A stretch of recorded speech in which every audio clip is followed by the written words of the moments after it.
We are Group 2, and this is our washing machine mock-up design. Before we start, let me introduce you my group mates.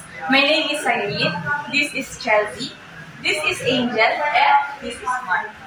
So these are the parts of our single tub washing machine mock-up design. First, we have single line cord with plug.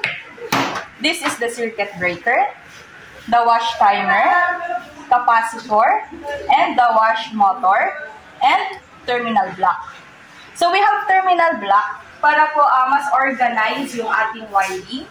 And pwede po natin siyang i-connect and disconnect para malaman po natin kung gumagana yung connection ng wiring.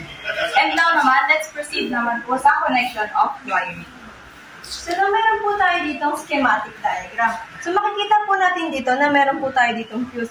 So, instead na fuse po, ang ginamit po natin is circuit breaker. Sa circuit breaker po natin, meron po tayo ditong line 1 and line 2. Sa line 1 and line 2 po natin, papunta po ito sa terminal block natin. Tapos, meron po ito po isa pang line 1, papunta po ito sa common ng wash motor. Sa line 2 naman po natin, nakakonect po ito sa common ng wash timer. Sa wash timer po, yung common po na, yung line 1 and line 2 po natin dito is nakakonect po sa wire ng capacitor. May line 1 and line 2 po dito tayo ng wire, papunta po sa isang terminal block natin, at nakakonect po dito ang line 1 and line 2 ng wash motor. So ngayon naman po, itatry naman natin kung gagana yung mock-up washing machine natin. Una, isasaksak po natin to ang single line cord with plug.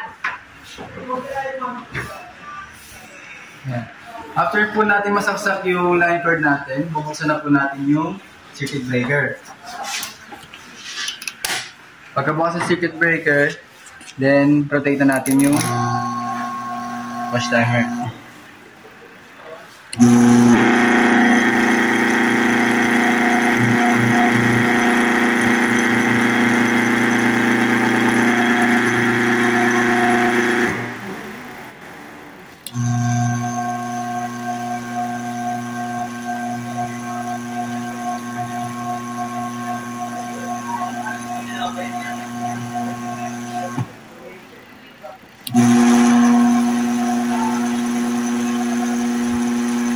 Or yun.